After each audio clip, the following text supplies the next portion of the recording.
So it's Monday night. It's 8 o'clock. The dialogue is on. Dialogue with Dozell. You got your boy, one half of the show, one half of the dialogue. Dozell, DV, I'm here. KV may be around. We're not sure. We're waiting to see. In the meantime, and in between time, listen, let's kind of go back to 1994, 93, somewhere along in there, when the Martin Show was first hitting the airwaves, somewhere back in there, the mid to late 80s, 90s. I say 80s to 90s, mid to late 90s. And I remember when it first came on, Martin would be on the set, on a stool, looking out at the audience, and he'd give an intro into the show. I can remember him talking about Miss Jerry and somebody else. But anyway, just think of this, what this is. This is the same type of Martin Lawrence intro into tonight's show. So it was 1967. I was 10 years old. You do the math. What turned out to be a hot, muggy funeral in Tampa, Florida. Our family convened there for the funeral of a family member. And afterwards, my dad, oh my gosh, when my dad and my uncle got together, they were like two laughing, I can't say hyenas, but they were hilarious. You could not be in their presence and not fall out hearing them laugh. Next thing I knew, they were doodling on some paper. We left Tampa that Sunday morning. We were back over that Tuesday for what turned out to be a cross-country trip from Tampa to LA and back, all points in between, which was an exciting trip. I ended up taking, the wife and I ended up taking our kids on similar trips. I can remember 3 big long trips we took. One was almost cross-country when we lived near Chicago, out west and back. But they were exciting trips. I still have vivid memories of that trip in 1967, my first headache in Las Vegas on my 10th birthday.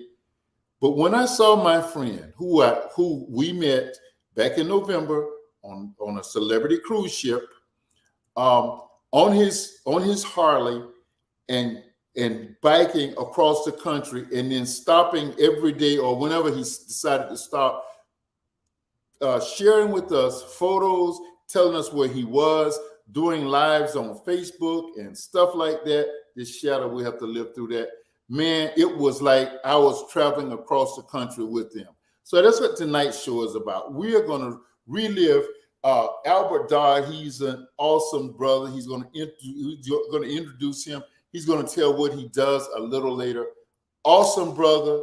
Man, just our lives have been enhanced. And his trip took us across country and back.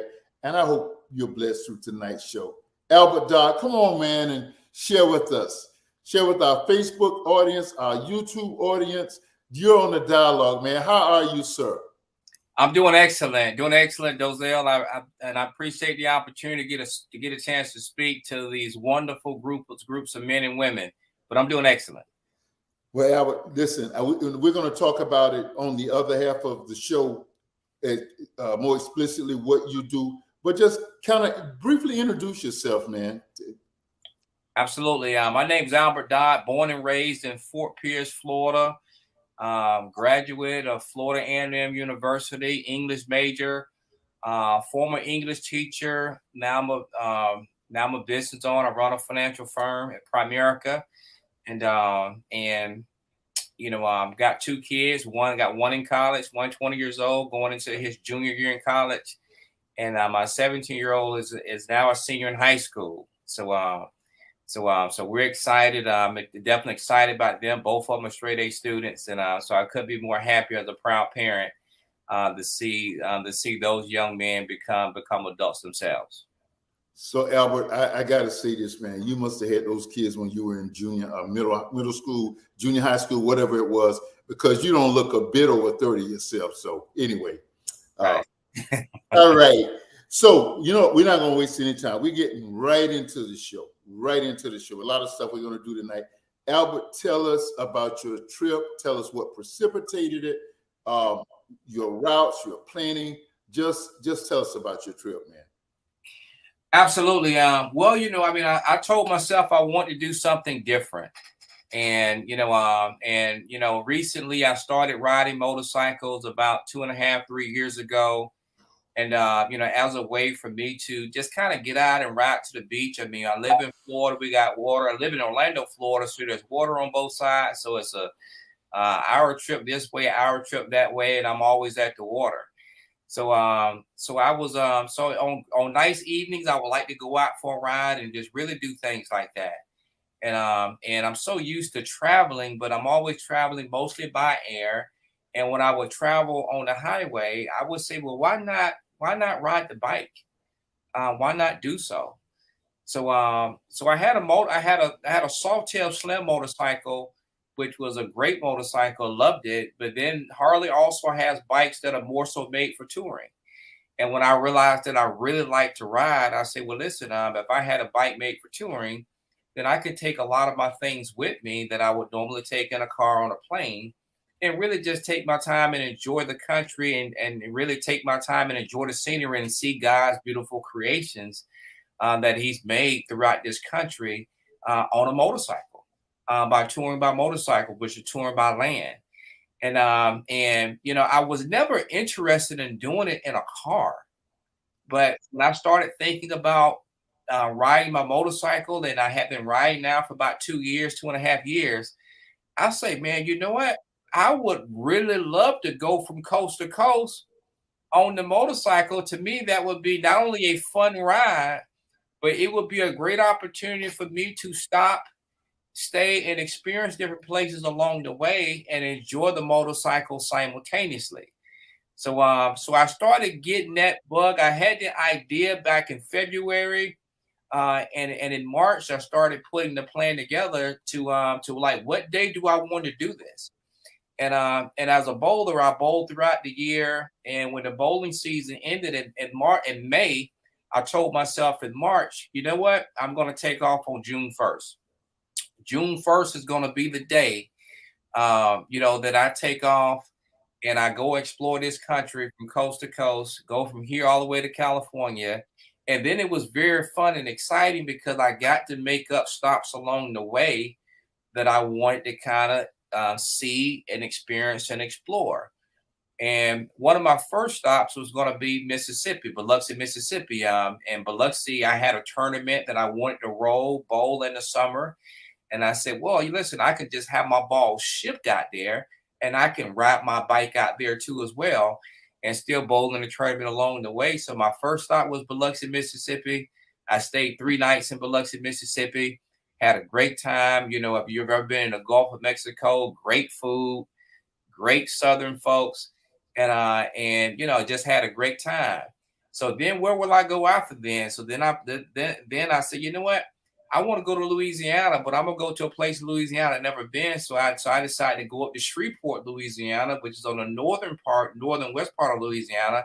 So I went to Shreveport, and specifically I stayed in Bossier City, which is right across the river, right next to Shreveport. So I stayed there for 3 nights. I had never been there before. Absolutely loved it. It was fantastic. I met a lot of great people there. Again, a lot of great food. And the resort I stayed in was awesome. So then my next stop. Let me, if I can, let me. So you spent 3 nights, you said, in Biloxi. That's correct. Now, how long did it take you to get out there on your bike? It took me about 8.5 hours to get to Biloxi. From Orlando, from Old Town, man. You're constant. So you have a fuzz buster on your bike, right? That's what they call them. That's what they used to call them. I don't know what they call them now. To let you know when the law is, when Smokey is around. Yeah, I mean, we got the app called Waze these days. So Waze is a good app. Yeah. Right. That's right. So, what did you actually bowl while you were in Biloxi? I did. Wow, how'd you do? I shot the ball really well. I bowled doubles, and I bowled doubles with a partner of mine. I had a partner that actually drove out there. I told him I would meet him out there on my motorcycle. And matter of fact, he actually drove my balls out there. So he carried my balls out there. So I didn't have to obviously put them on the motorcycle, which would have been very difficult to do. So we shot the ball really well as a team, and we're looking to cash in that event. So that tournament has been going on for a few months because it was a big tournament, and that tournament just finished up in June, and we finished up in one of the cash spots in doubles. So, Oh, so we made a little money, but we made a little money while we was out there. okay. So you're going to introduce pictures as we go along. So I'll just leave that to you. Let me back out so now we're in Shreveport. We moved on to Shreveport. Right. All ears. Yeah, Shreveport was awesome. I mean, I had never been there before, and the actual resort I stayed in is in Bossier City, and it's separated by a river.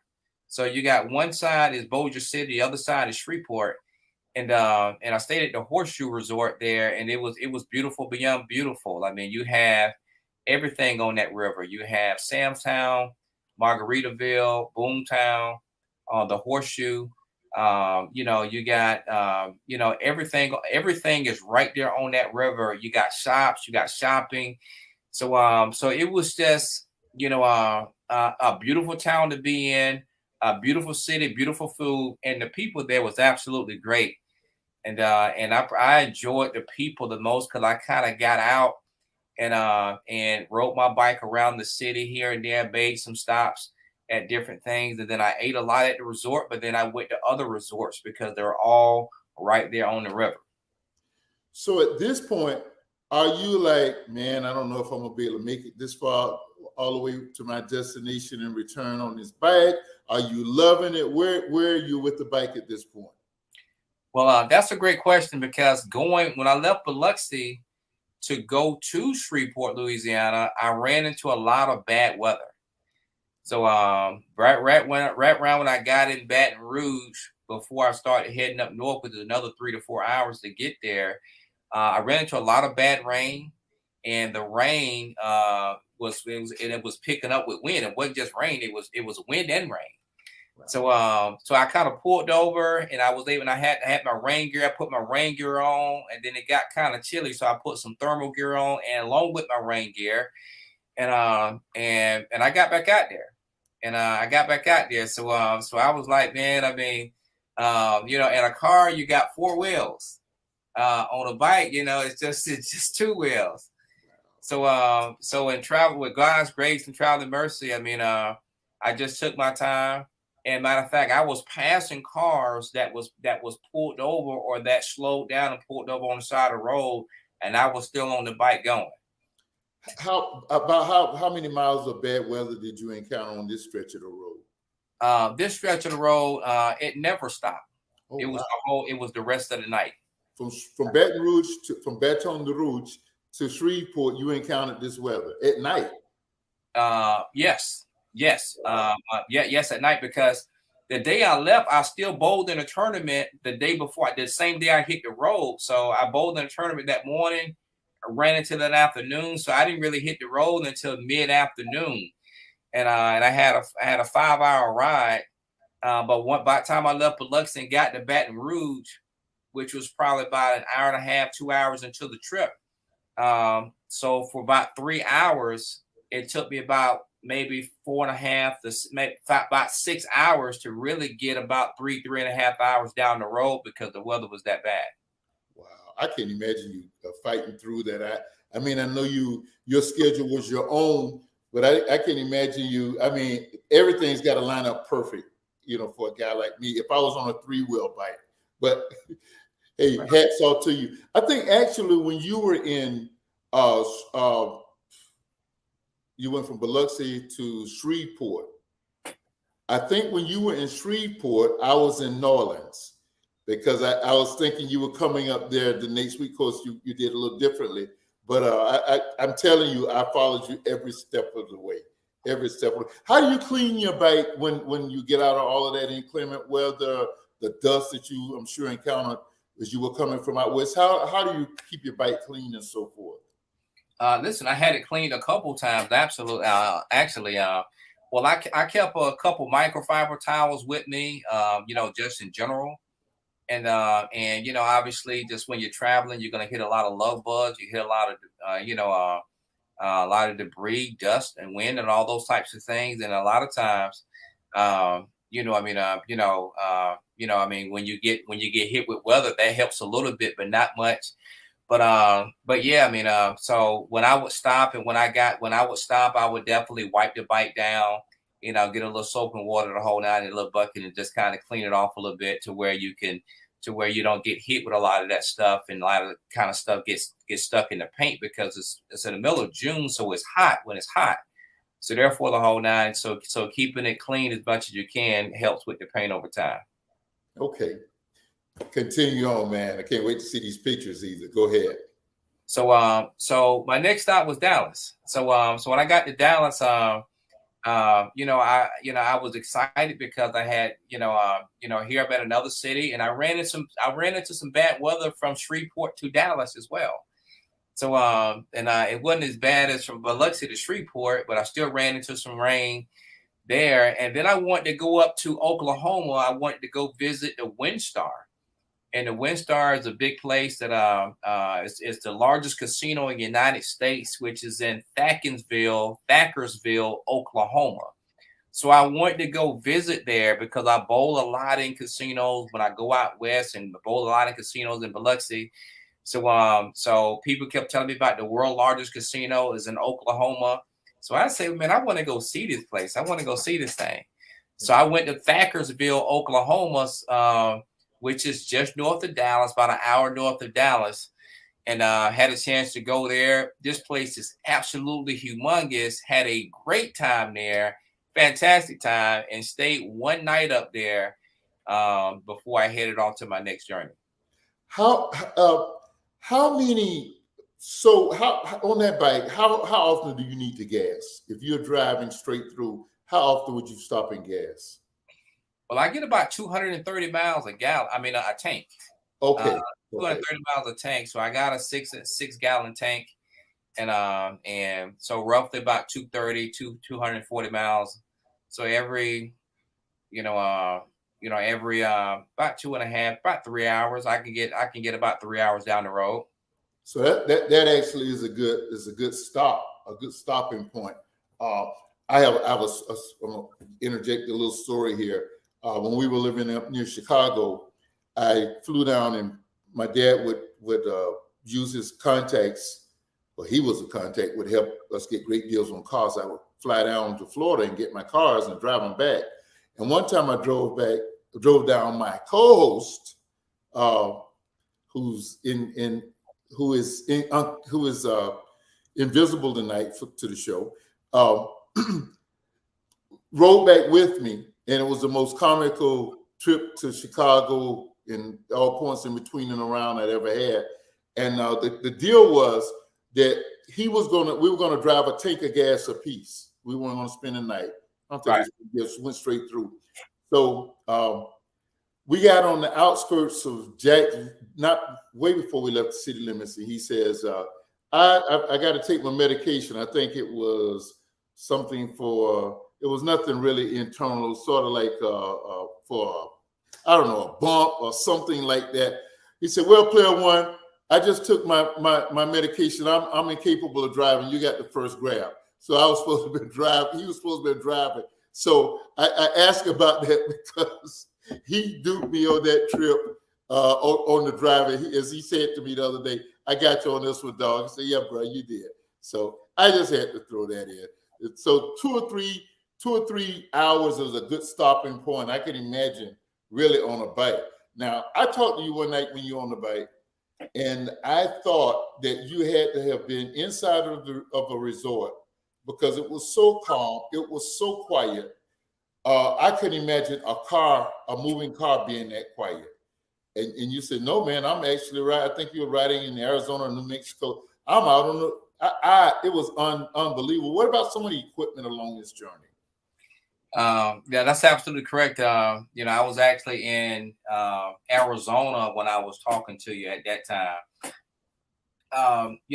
The best of the best. I mean, one of the things that I made sure I did is I invested in the best of the best equipment when it comes to headwear, when it comes to, jackets, pants, boots and shoes, and definitely audio, because I thought that's a huge, big part of being able to communicate, doing whatever you need to do.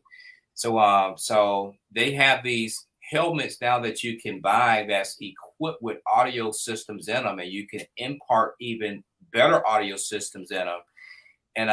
And so so this helmet, is an $800 helmet, which is a lot more than the norm. But yet, it will have you. I wanted to have the best of the best, so therefore, I wanted the convenience of riding, like we ride in a car on Bluetooth.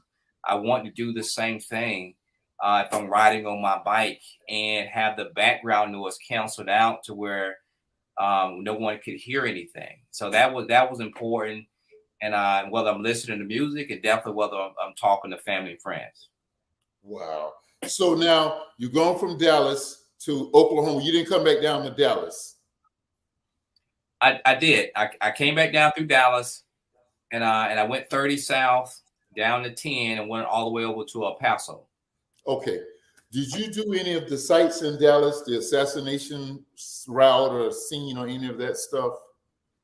Not then. Okay. Not on the first. Not going out. Coming back, I did a lot of things like that in Dallas. Okay.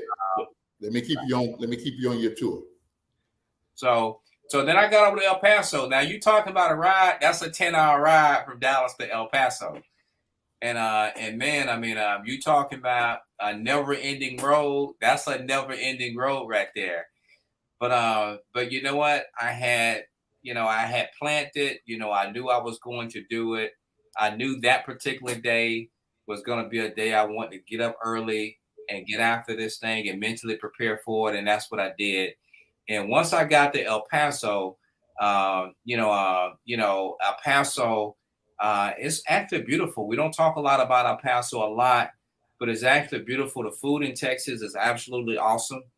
And you talk about the ride was absolutely beautiful.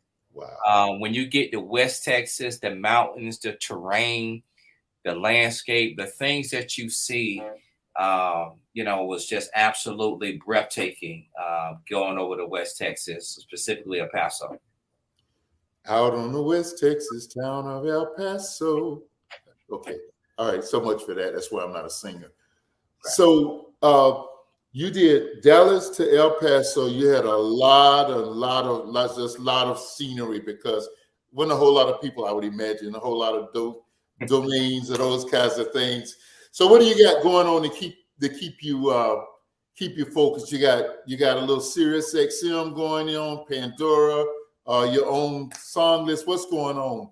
Yeah, I mean, playlists. I got different playlists. I like old school jams. I got a lot of old school jams. Music that you can listen to, and you can just ride for hours upon hours on a time. And then a lot of songs I would put on repeat the whole night. I had nobody to tell me to change it.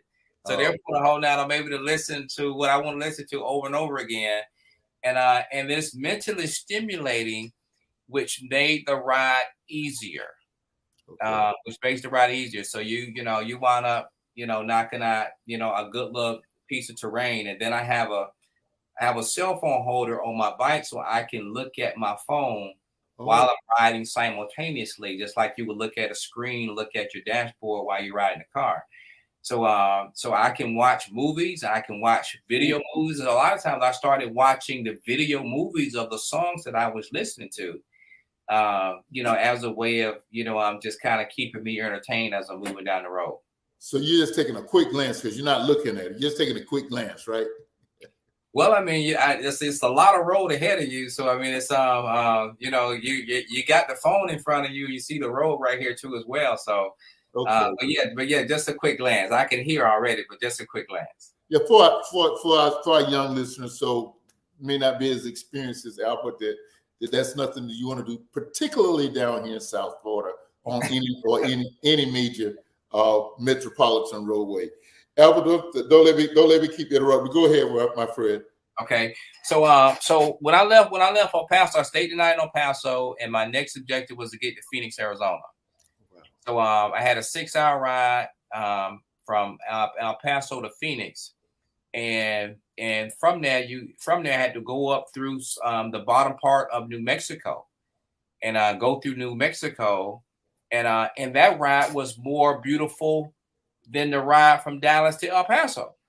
Wow. That ride was phenomenal, and by the time I got to Phoenix, Arizona, I had never been to Phoenix before in my life. And you know, and that place is beautiful. I spent some time in Scottsdale, Arizona, which is a suburb of Phoenix. Glendale, which is a suburb of Phoenix too, as well. Had a chance to go downtown Phoenix where the Phoenix Suns play and the Phoenix Mercury play, and I had a chance to go to the mall. And everywhere I ate in Phoenix, it was very good. It was better than good. Matter of fact, I went to one place every day. It was that good. I don't know why the food was just really, really good. I even went to a sub place called Chiba, called Chiba. That place was really good. So I mean, so it was just great. I had a great time, and I went to the car wash there and had my bike detailed in Phoenix while I was there too. Just had a wonderful time. I'm so glad I just my wife and I just shortly returned. Wendy, we just recently returned from eating because I at this point would be pretty much starving. Hearing you talking about all the good delicatessens and all the good places you eat and everything, I'm sure I'd be quite hungry. We got to break it about a minute or two. How about Buc-ee's? Did you see many Buc-ee's along the route, along this route? Absolutely. Those places are phenomenal. I saw a lot. I saw several Buc-ee's. You know, even going out on I-10, heading out west. Those places are phenomenal. You're talking about, just massive, massive places where you can not only rest, but those places, I mean, you could go in there, take showers. I mean, you could do anything you want to do in there. I mean, those places are really, really set up for folks who want to take a break.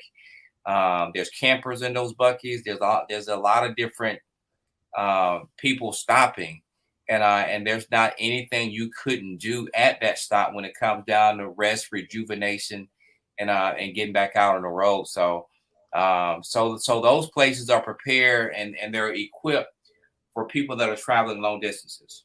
And of course, the food is great in Buc-ee's also. Somewhere along the line, they need to compensate the dialogue tonight for this free advertisement, free advertising.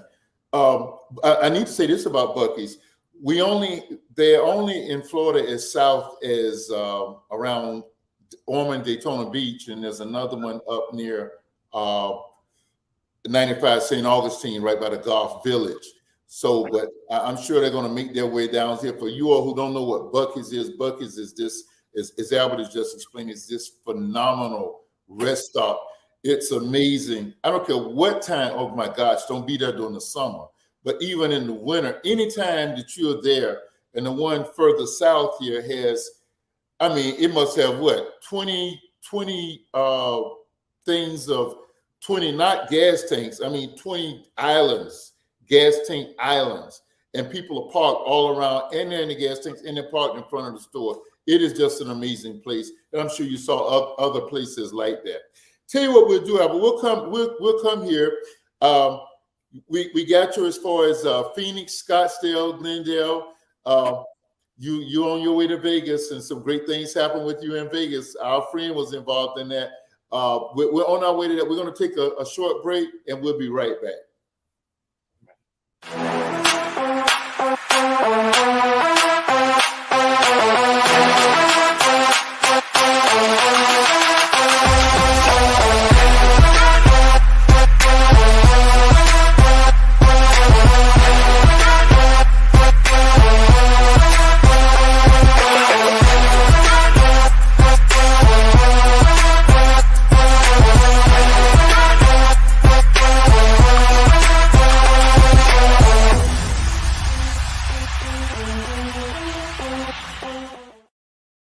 You're talking about advertising, and you talk about Buc-ee's and those places. You talk about quality. That's what we're talking about tonight. My friend is traveling on a quality bag. He'll talk about it further. But quality is GoGigaWorld.com. They're the ones that make a guy like me look good. Amen. Okay, I'm not in church. All right. GoGigaWorld.com has all your virtual needs knocked out, taken care of. They got all of your web design, all of that stuff. They got it. They do your marketing. They will fully set you up. Did I see Sounds of Blackness? Did I see Anthony Hamilton? Oh, there was a lady I won't say that she was the vice president when it first came up, but she sure did look like Sister Girl. So go gigaworld.com. The Toyas and Markia and company, they do a great job. Try them out. Just tell them the dialogue sent you. You might get a dime off, okay? All right. So is this part of the show when we do, are you serious? Governor Despicable gets that a lot. Dang, dog. Jar's been in that quite a bit lately. But we really like doing shout outs. We like doing shout outs. And tonight's shout out is to my brother, Bill McCormick. Bill is on a golf resort right now. He's just enjoying the fruits of his labor. Bill does the South Florida HBCU Golf Classic every year over in the Tribute Golf Course over in Naples, Florida, a place that when you play in a tournament like that, you with the right guys, they'll even make you look good. Sometimes you hit the shot that makes them look good. But Bill does that and raises funds for HBCU, specifically Florida. Look at that gorgeous course. You just saw my friend. He's often on the show, Pastor Anthony Burrell. I mean, you could the fairways on this course are superior to most greens that you see in golf courses nowadays. It's just a quality event. This was the post banquet, and let me tell you about the banquet. Since Albert's been talking about food and how good food was, man, that food was fantastic. They had great prizes, great surprises. They had raffles that were, and it was all for a great cause. It was for HBCUs primarily, and I stay right there, primarily HBCUs, but primarily for Florida Memorial College, where Bill McCormick, who's a friend of the show, he's been on several times. Is there any way we can make that a little larger? I know I'm pushing it.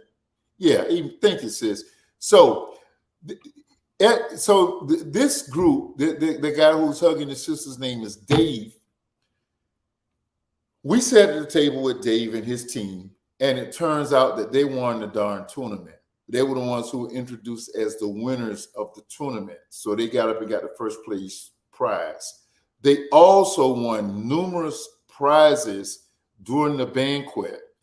And what you see is that's can you imagine a fruit basket? That's what we call a golf basket. It had a little golf doodads in it and rounds of golf and those kinds of things. Dave and their partner won a Miami Dolphin golf bag. I mean, I'm sitting at the table saying, my gosh, how does this happen? They're going to win everything.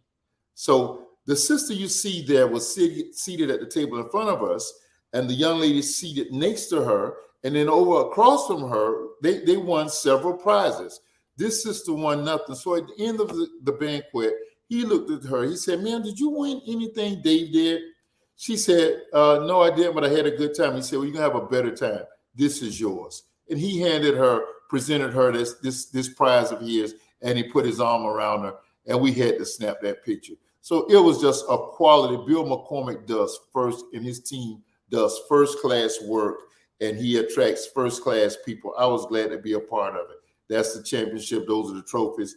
Next year, I'll be grabbing one of those first. Who is that guy?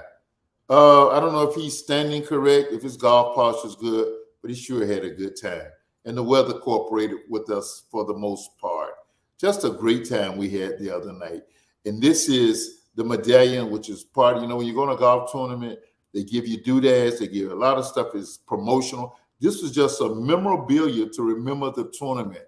If you want to wear it as a chain, it'll be a pretty big chain, but it would definitely be a nice ornament in your den or in your office or somewhere to remember a great 6 or 7 hours over the Tribute Golf Course over in Naples, Florida. Now, I want to close this segment out, this shout out to Bill McCormick and his team. I want to close it with a video, and I'm going to let this young man explain it himself. My name is Mel Stewart, graduate of Bethune-Cookman University, 2005, class of 2005. Man, here at the HBCU Golf Classic at Nathan Meadow. Also, our team, of course, came in second place. Also, and I had a couple raffle prizes actually. I won the 50-50 raffle, $600, as well as we got a nice little basket. I won a golf club, and that was pretty much it, man. It was a wonderful opportunity. And do you pay attention to the preacher who you sat next to? I seen the preacher sitting in the corner, so I had to go sit next to him, and I did have to pay a tithe to him. That's your brother. Told him to give it to the congregation. That's your. So what's funny about this brother is that at the end, his team came in second place in the tournament, so they were rewarded with those trophies.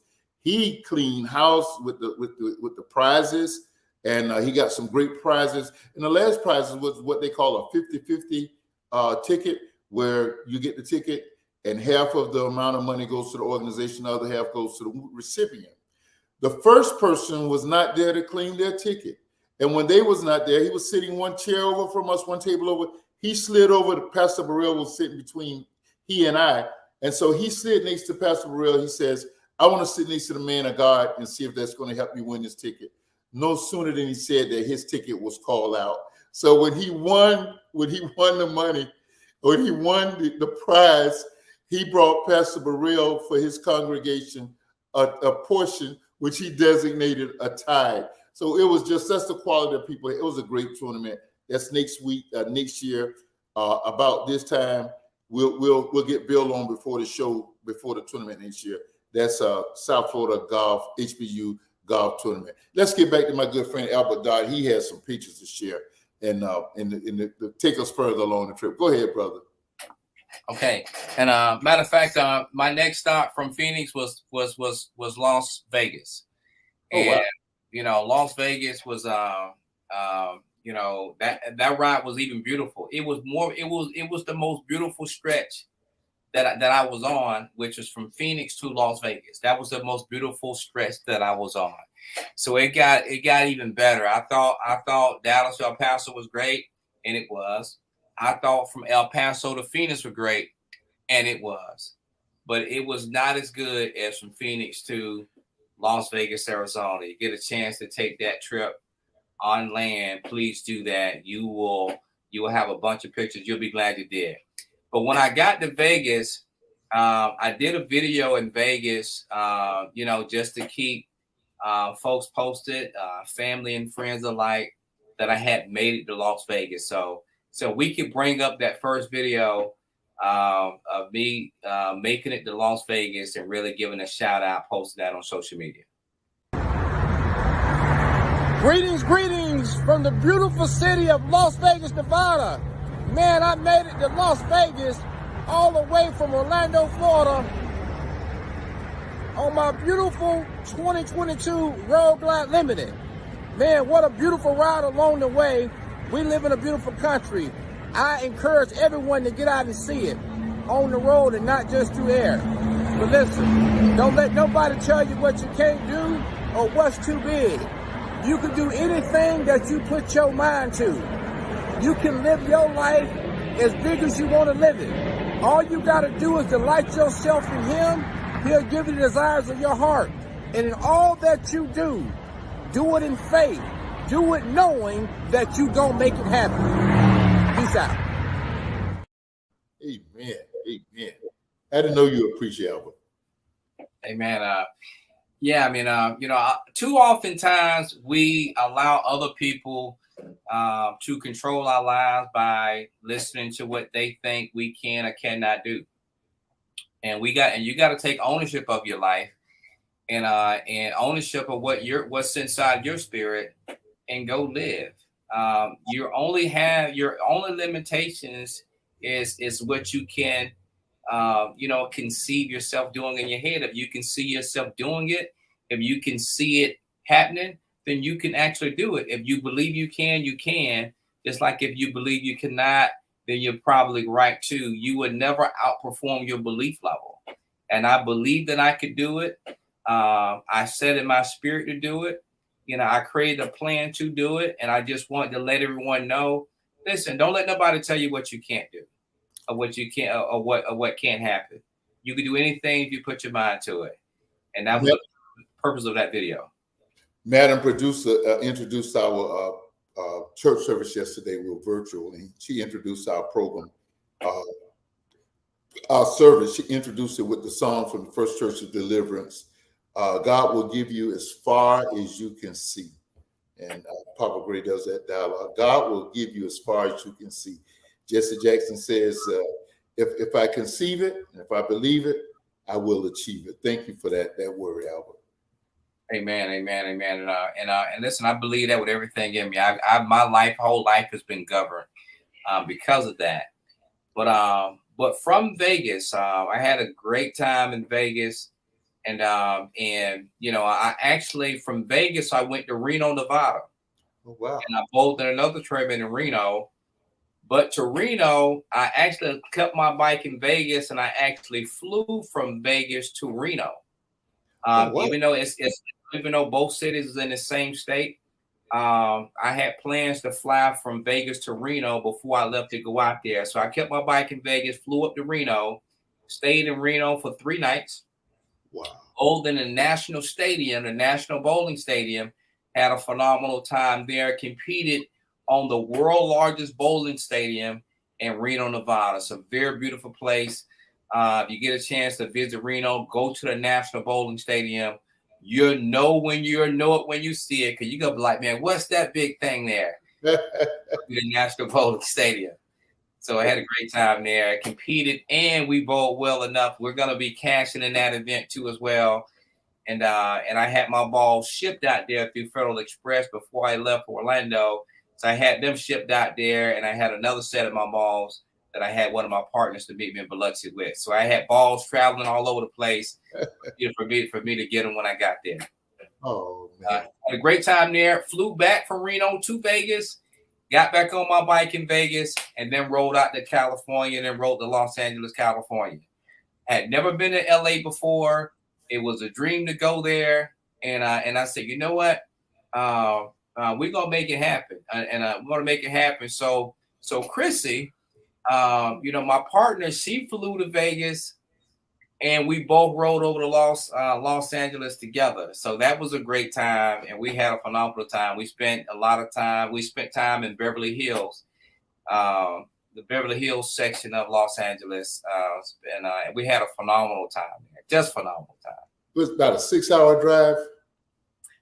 It's a 4-hour ride. 4-hour drive, okay. Yeah, 4-hour ride from Vegas to Los Angeles. It's really about 3.5, but the portion of LA we went to, which is kind of like West LA, it took us about 4 hours to get there. Wow. I bet your bike was glad to. So, I wanted to ask you before the break, when I ride a bike, a pedal bike, and I've ridden from here to South Beach, which is about 40 miles. And I never do less than usually a 20-mile ride when I get on it. But when I get on that bike and when I get off it, I feel the bike for a minute or two.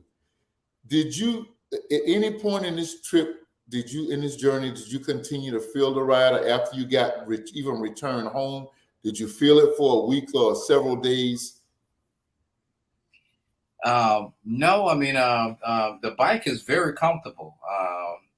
It is extremely comfortable, and I got to thank my awesome good friend and that sold me the bike, which is now a great friend and business partner. And matter of fact, I mean, he picked out the bike for me. Wow. And I came down there and bought it. He knew exactly what I wanted. He knew exactly what was good for me. He literally picked out everything on the bike and set the bike aside before I could even see it physically myself. He said, "This is the bike for you." And I trusted him, and I came. And when I got there, we didn't have to do anything else but just sit down, and he put me in the bike. Wow. And he's here with you, right? Absolutely. This is the awesome Paul Sapiro.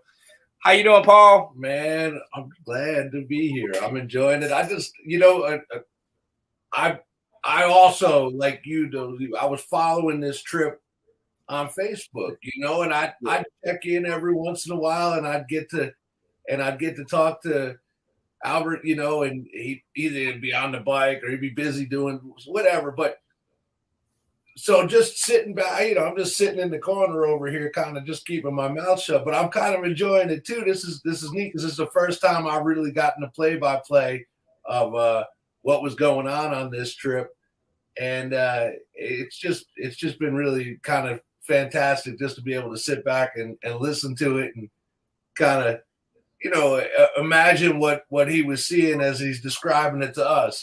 Kind of like what you're doing there as well, and so I'm just having a good time. Just gonna hang back and I'm gonna keep listening, and I'll keep I'll keep paying attention and thinking about what might have been like for you. So awesome, Paul. Hey, Paul, 50 years ago, not quite 50 yet, just about there, I was a cop. And all I ever wanted to do was be a detective, and I was being transferred out of the detective bureau to another specialized assignment. And the chief said to me, he said, "I almost put you on the bike squad. I almost put you." And he said, "If you don't get it out of my office soon enough," because I was trying not to go to this assignment that they were sending me to, he said, "You might find yourself on motors tomorrow." I hustled out of there because for some reason, I just didn't want to ride a bike. You and I are going to have to talk sometime about the joys of riding that bike. Oh man, I think you missed an opportunity. Those motors guys are really skilled riders. I mean, those are guys that they have control of those motorcycles at a level that most people never ever will. And that comes with training and seat time naturally. But I mean, those guys, if you still got buddies that were motors guys, those are the guys you want to talk to. The people that your friends that you can trust are the guys that you want to have help you get into the right motorcycle, rather than, Albert was dealing with me and I'm a salesman, right? Maybe I sold him what was best for me, but because we're buddies, he knows that he's going to get treated right. But a guy like you, where you knew guys that were motors officers, those are the guys, those are your buddies that really just want the best for you, and they're going to get you set up with what actually is going to be right for you. That's what I would do. That was in Florida, or were you somewhere else at the time? Yeah, that was actually in Central Florida. Well, 45 years later, if I decided to do that, Alvin and I intimated that I might rent, lease one, do a ride, maybe to Key West or something. It'll be a 3-wheeler. 3-wheeler, huh? Yeah. I'll tell you what, those trikes are awesome, and the wind feels exactly the same on them as they do on the bike. So you're not missing anything but the anxiety at the stop signs. That trike's the way to go. Thanks, Paul. Thanks for joining us tonight, man. We can be hollering back at you later. Albert, you are now in Beverly Hills. You and the lovely Miss Chrissy.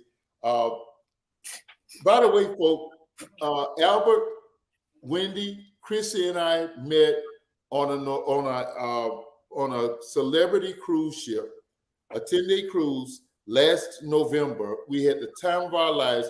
We saw this attractive couple boarding the ship as we were just about boarding. He said, "I'm gonna be talking to you, man." I had no idea we would be hanging out. You wouldn't believe this. We were earlier today, was it last night? Wendy was showing me pictures of when we had that seaside dinner, which we got hopped on we rented a golf cart and drove down to the beach. You guys drove, we rode shotgun, and we just had a great meal, and that was just indicative. She was showing me pictures from that. Just a great time, my friend. Just a great time. Oh man, that was a great time. And as a matter of fact, we caught the shuttle together to go over to the ship when we parked our cars. Right, that's right. That's right. So we even met way before we got to the boat. But that was but our spirits just kindled, and then I watched how you asked Wendy, "Hey, did I get my laptop? Did I have this right here? Did I have this right here?" And I'm like, "Well, this guy here, he's a businessman, and I got a chance, and I was just inquisitive to get to know you and Wendy, Chris, and I. I mean, we were really, we was blessed. I mean, you guys are phenomenal.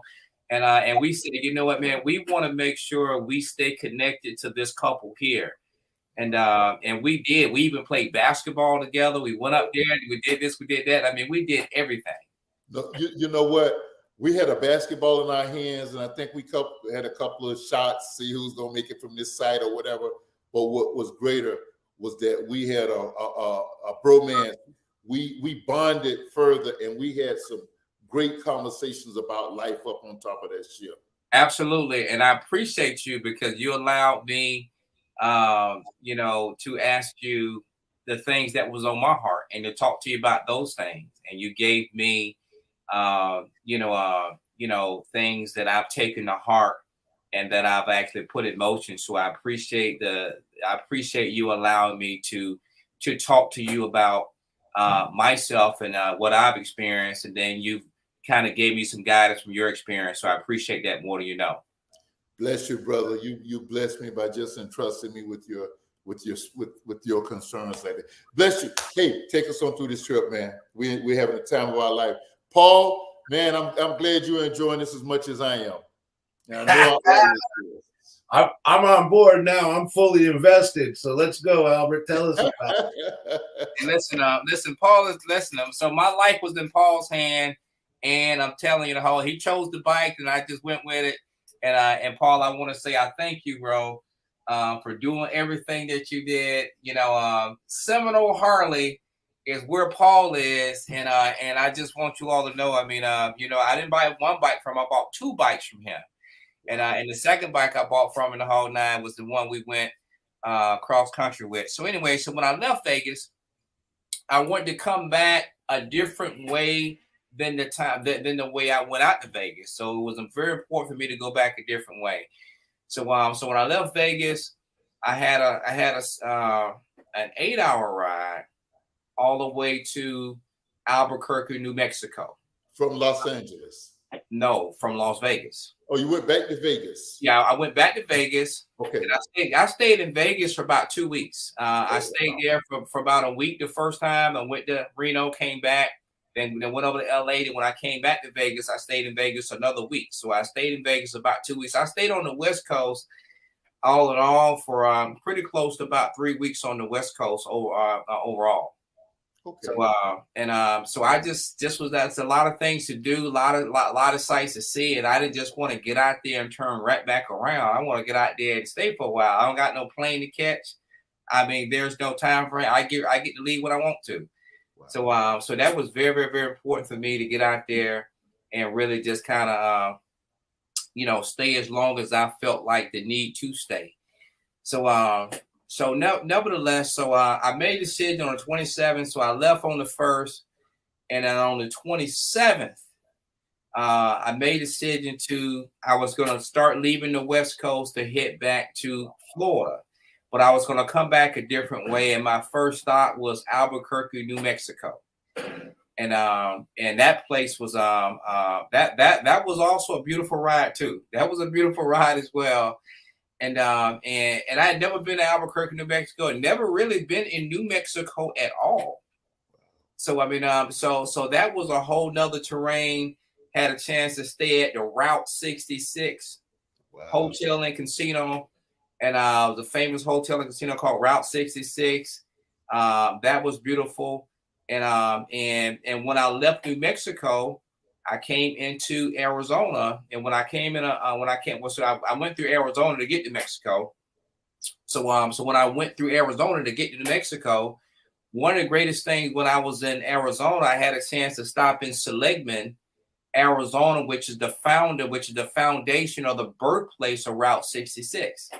So that was a little history that I was able to do on the way to New Mexico. I stopped in Seligman, Arizona, and just kind of toured Seligman, toured the birthplace and of that famous route. I had never been on the route before, but I figured that if I come this far, I'm going to go check out the route, go to the birthplace of that particular route, and really enjoy it. There was a lot of people I had a chance to sit down, I had a lot of chance able to talk to while I was out there. And there's people out there, that's living in campers and living out of nowhere. I mean, when you're in this part of Arizona, you're really in Grand Canyon country. Yeah. And it's really, it's a lot of land and it's a lot of cactuses and there's a lot of desert. A lot of snakes.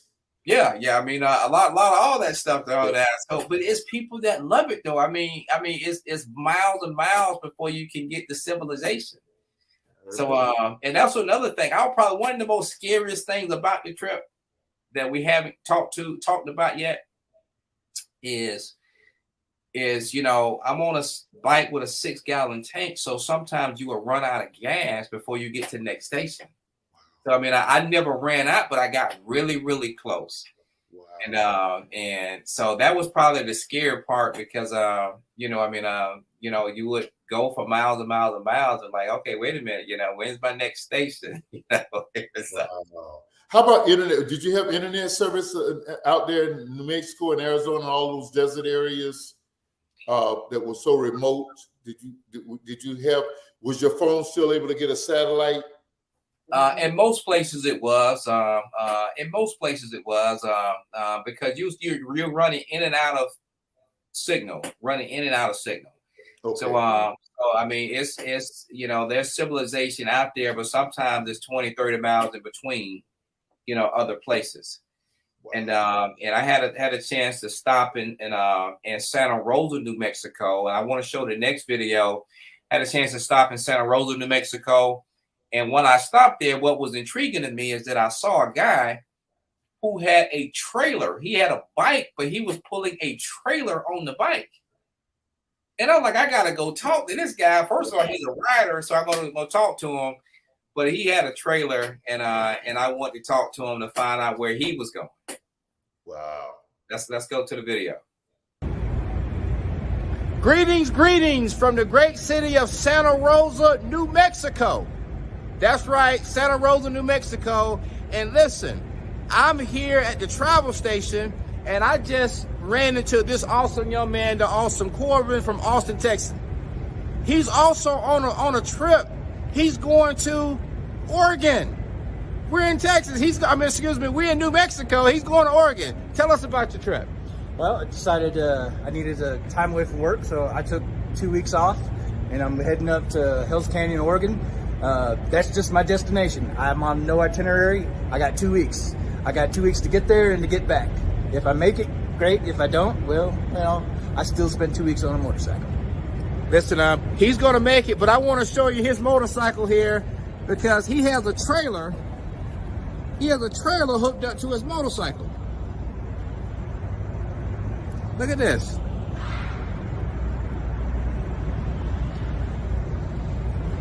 Man, he's ready. Got camping gear in the trailer. He's doing camping in Hills Canyon, Oregon.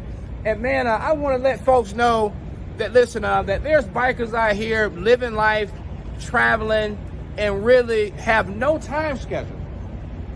No time schedule. That's the best way to ride and see the country. Have no time schedule and just ride, enjoy. And when you feel like stopping, you feel like camping, you feel like staying here, then stay there and enjoy yourself. Listen, we're live all the way from Santa Rosa, New Mexico. Myself and the awesome Corbin. Man, what a great time we're having. See you at the top. Paul, I don't know about you, man. I'm having the time of my life. And I followed Albert when he was doing this stuff. And now knowing the backstory, this is just awesome. That was one of the videos that I remember catching right when he put it up. And the Vegas one I actually saw as well, right about the same time he put it up. And it's you know what? It's fun. It's fun to watch him do something that most people will never do in their life. When you think about, what he did was a huge undertaking to do something so basic as just go. You got the whole rest of your life that you kind of have to set up so that you can make a trip like this. And you have to, prioritize these life experiences so that that, there's a lot of stuff that actually can go on the back burner for a little bit of time so that I can go out and I can experience what everybody else isn't going to. you know, and he's talking about how beautiful the ride was from here to here and from there to there.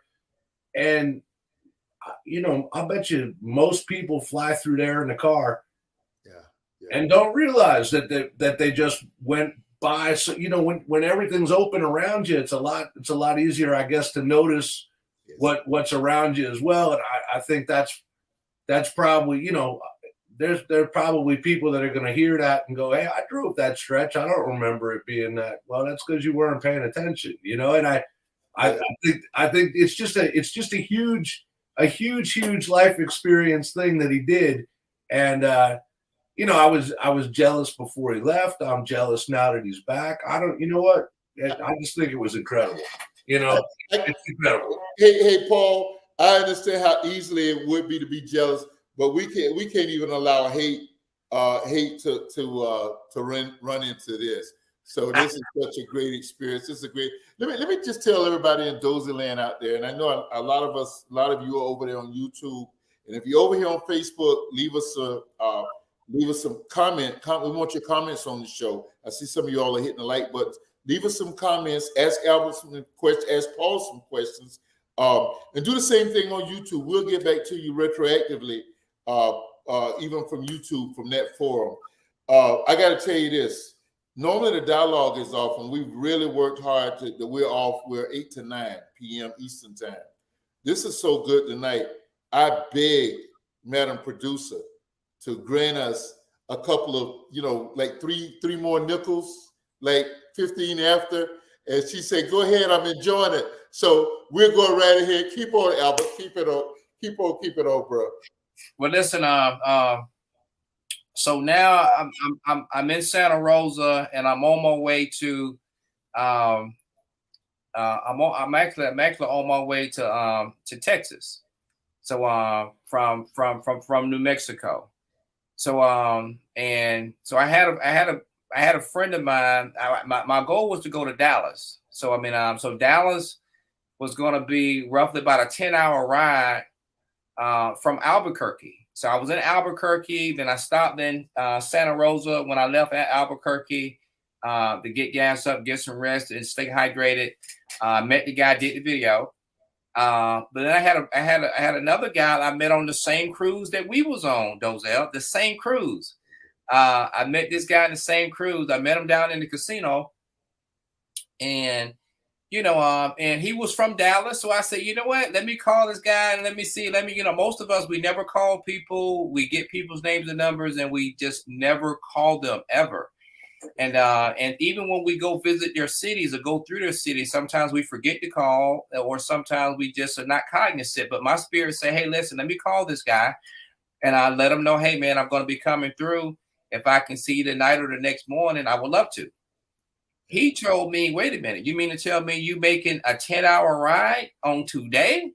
I said, absolutely. He said, listen, man, I got a place in Amarillo, Texas that you're going to be passing right through in about 5 hours. If you get tired or sleepy or need to rest, you can go to my place. And when he first told me that, you know, I was saying, well, I'm not going to stop in Amarillo. I plan on riding a lot longer till I get to Dallas. Yeah. But he said, man, there's a heat warning out there. I'm just putting it out there to where you know. Well, little did I know, as I was riding, I mean, it's hot. And if you're on a Harley, it's a little bit hotter. Okay. And so I'm already in 105, 106 degree temperature. When I was stopping, put ice in my cup, I mean, the ice did not stay iced that long. So, you know, I said, you know what? I wasn't in a rush to get out here. Why am I trying to do 10 hours to get back or just to get to a certain city? So my spirit say, call him back and take him up on the offer. Wow. So I reached back out to him. I said, listen, I'm going to take you up on that. By the time I get to Amarillo, I will need to stop, rest, get off my feet. And I just come to Dallas the next day. He said, say no more. You know, he has a sister-in-law that lives in Amarillo. He had her to come meet me with the key at his place. and I was appalled what I saw and what I experienced when I got there. Wow, wow, wow. Tell us about it. Listen, this man has a 26,000 square foot penthouse in downtown Amarillo.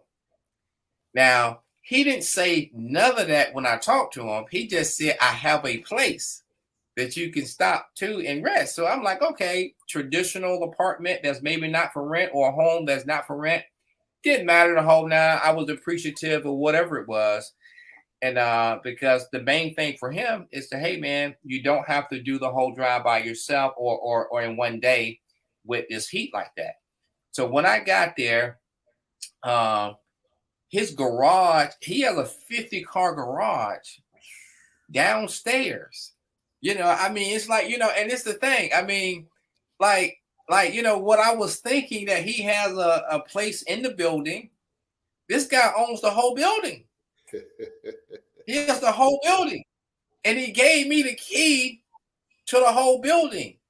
And when I talked to him, he said, bro, if you want to cook, I got everything in the fridge, beer. I got soft drinks, this and that. There's food in there.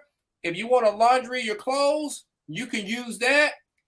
He said, matter of fact, I would, man, sit in the tub. Like, he has a jacuzzi tub. He said, man, get in the tub and relax. And matter of fact, and you stay in my room, not the guest room or the kids' room and all kind of stuff. I want you to stay in my room. So, and this is a place that he only comes to when he's in Amarillo. So, I mean, it was just mind-boggling. It was mind-boggling, what he had and me being there. And I just said, man, you gotta be kidding me. You gotta be kidding me. And, he was like, man, and I actually, he was like, man, you can wash your bike in the garage. I got all that stuff in there for you. He said, take your time, and said, you want to go get something to eat, you can. You want to order something, you can. You want to cook something, you can. He literally just laid out the red carpet. And I'll say, man, I mean, this man that know me from a can of paint outside of us meeting each other on a cruise. And now, now he's opening up his home, and I just was really blown away. And I did a video on that, and I just really, really thank God for the relationship that we created.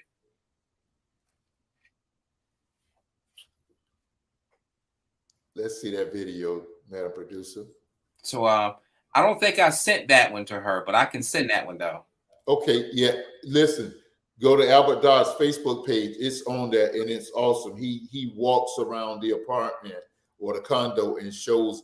And I talked to him while he was there, and I was just like, oh my gosh. So you want to just?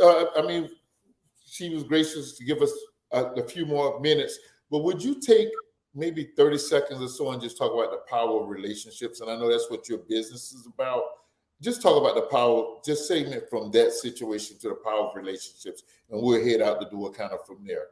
Absolutely. Listen, the power of relationships is crucial. They really connect the dots. I mean, God has given all of us, everything we need, and He uses people and brings people together, allows us to cross paths with people. Yes. That He wants us to get to know, and He's trying to bless us through them. So my advice to you all is that, listen, I wouldn't be riding right now if it wasn't for me meeting Paul, and Paul. I thank God for relationship for you, because you've been so huge of me in this experience, and telling me and encouraging me that, hey man, you can do this as well. And Dozell, I really thank God for you and Wendy, because the relationship that we've created and that we've been able to bond and build has allowed me to really get some tutelage and really get, some mentorship from you. And I thank God for that. And that has benefited me well, and has benefited the relationship, my relationship well too as well. So the power of networking is not so much about business per se, but it's about health, it's about wealth, and it's about friendship above all. And so I thank God for that, and I thank God for this opportunity to get a chance to speak to the audience. Bless you. Well, now we don't want you to shorten yourself. We know you do business, and your business. You take this platform and talk about what you do. Amen. Listen, I'm a senior vice president with Primerica Financial Services, and we basically help families make and save money for retirement. We help families with their life insurance needs. We help families get out of debt, and we help families build wealth and understand the ins and outs of their 401k and how to establish IRAs. So I've been in the business now for right at 19 years, going on 20 years. And it's the best decision that I ever made. I was a high school English teacher when I got involved in our business. I love teaching, and but I wanted to teach on a different level. So once I got involved in the business, I realized that most of us, it doesn't really matter what we do for a living, and it doesn't matter how much money we make. But if we're ignorant of money, if we're ignorant of money matters, if we're financially illiterate, then we're going to succumb to financial ignorance. We're going to succumb to not knowing. And within my study of the Word of God and all our seeking, we seek knowledge, wisdom, and understanding. And where we need that at the most is when it comes down to being greater stewards or better stewards of our money. And if we become better stewards of our money, then we can enlarge our territory. If we're faithful over little, then the Lord will bring us up higher and make us rule over much. So my name's Albert Dodd. You can find me on Facebook. You can direct message me on Facebook. You'll see my picture profile come up there, and please reach out to me if you have questions about financial matters or anything like that when it comes down to you and your family's financial home. I'll be glad to meet with you, set up a Zoom, set up a virtual meeting, or even one in the physical, whichever is best for you, and we can make sure you get the knowledge, wisdom, and understanding of what you're asking for. So I thank God for the platform, and I look forward to hearing from you. Albert, you could not come on and bless us. Like Paul said, the way you're blessing us, and we not give you a chance to enhance what you do. And when you're enhancing what you're doing, you're enhancing all of our lives. So I thank you for what you do. Finish the trip. You're heading. I know you got to go through New Orleans. And that's correct. On the way home. That's correct. So when I left Amarillo, I went to Dallas. When I got to Dallas, I wound up meeting with the young man I met on the cruise who allowed me to stay in his house in Amarillo. And listen, when I met with him, this man lives in a mansion in Dallas. He lives in actually Rome, Texas, which is a suburb of Dallas. And we spent time. He has a $500,000 motorhome that's right there on the campus of his home. His home is, I don't know how many acres, but he was just I had a chance just to personally thank him and for what he did for me, and really just continue to bond. And he invited me out to a birthday party in September that he's throwing a big birthday party for his mother-in-law, and he invited me to come back out to Dallas to participate, in that. And then when I left Dallas, I came down to Houston. Then shot across to Lake Charles, spent the night in Lake Charles, Louisiana, and then I went to Essence Festival and stayed about 5 days in New Orleans for Essence Festival. Obviously, Essence Festival is not that 5 days, but it's all that weekend. But I stayed over there until Thursday of the next week as well. So I literally stayed about a week in New Orleans, and I had a phenomenal time. When you talk about food, I brag about food everywhere I go, because if it's good, it's good, and if food, if it's not, it's not.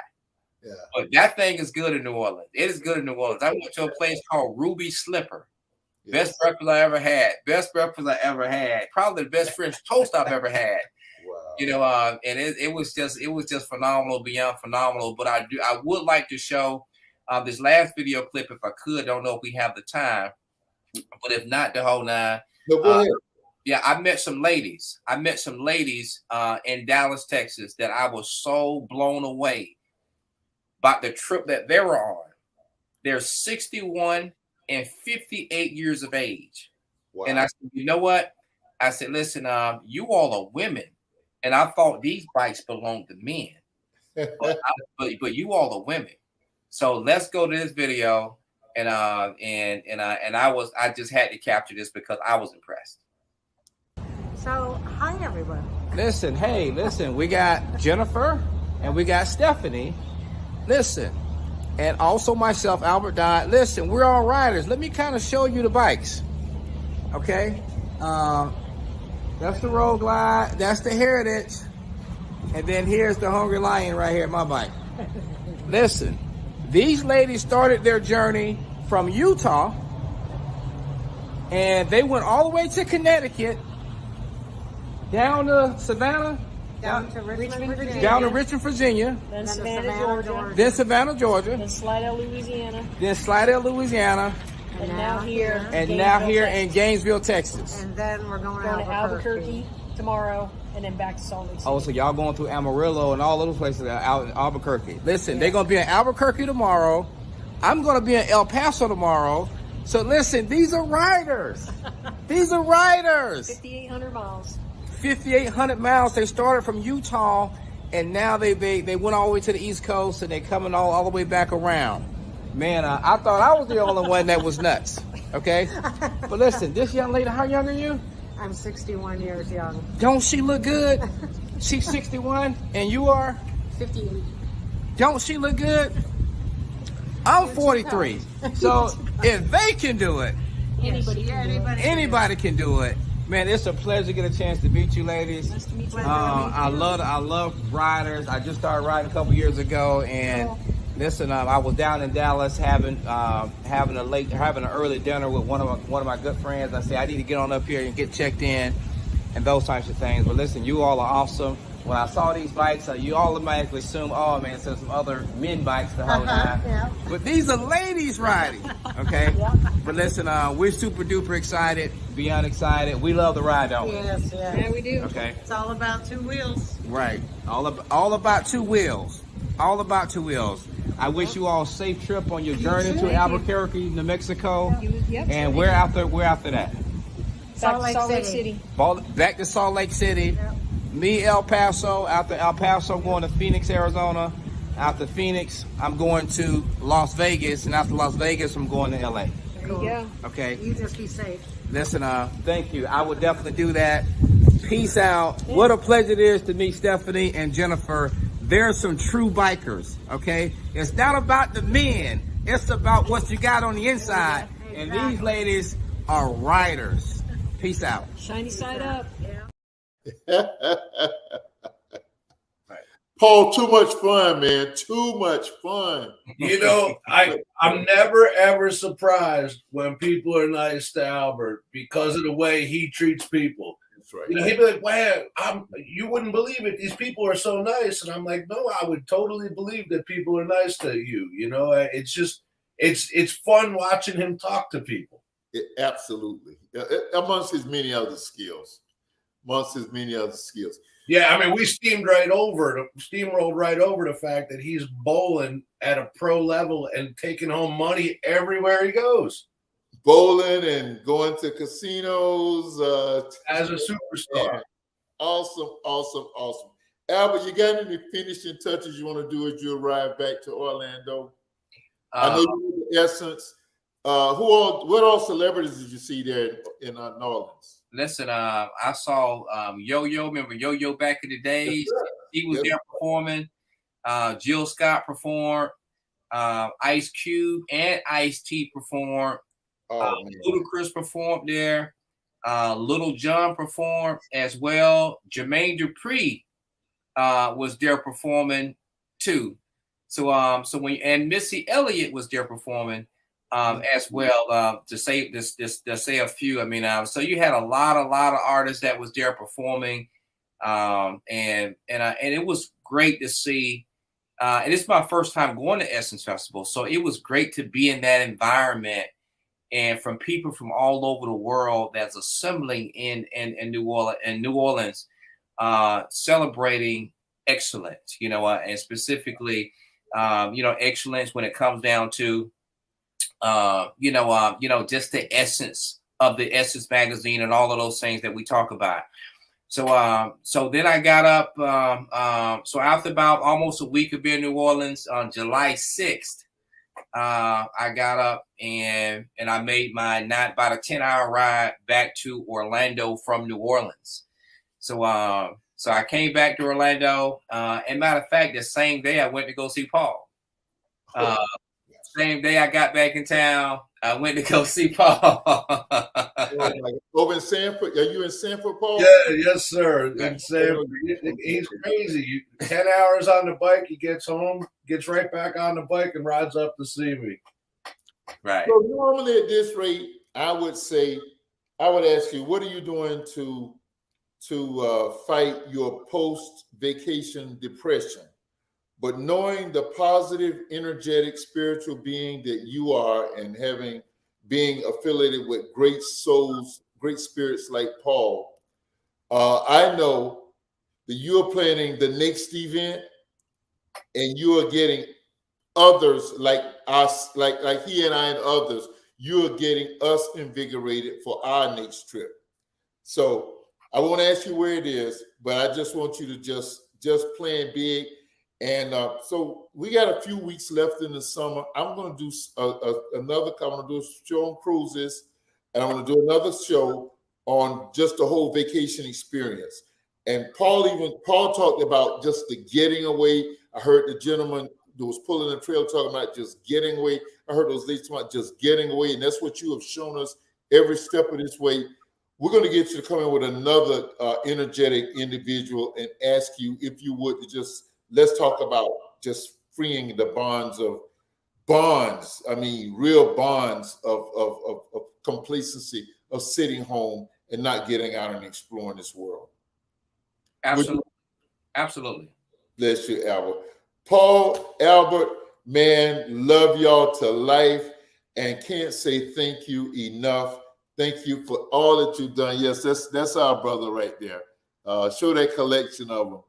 Man, just so awesome. So awesome. And I mean, you know, I was talking to an athlete today, and we were talking about athletics and stuff like that. And we both say, man, but we are so much further and deeper than that. Albert is deeper than that. He's an entrepreneur. He's a businessman. He is a leader par excellence, and he leads by example. He leads his teams by examples, and he's leading us by examples. And we're just so grateful. Thank you so much for stopping by the dialogue tonight, my brother. And I can't thank you enough. And congratulations again on a great trip. Amen. Thank you so much. And God bless you. Can't wait to get with you on Wednesday soon. We're looking forward to the next time we're together on a boat. Amen. And we won't wait till the boat. We're going to get together prior to that. That is right. That is right. Yes, sir. Thank you so much, Albert. Thank you, Paul, for joining us. Thank you for. I had a great time. It was in fact a great time. So thank you guys so very, very much. Really appreciate it. Amen. So I'm going to take 1 second. Well, let me ask Madam Producer, do we have the dedication tonight? I don't know if we're able to do it. Yes. Okay. Thank you. Thank you. So it's only fitting after such a positive show, such a positive people. Tonight's show is dedicated to the memory of Charles Chuck Cherry. He's an attorney at law. Charles left, as was stated, he flew past the surly bonds of earth and moved on towards his eternal home on this Saturday. 2 days ago, we learned we were leaving the golf tournament. Charles it turns out he's like a week and a year older than I am. I always thought I was a little older than he. Charles, as you can see, he was a Morehouse man.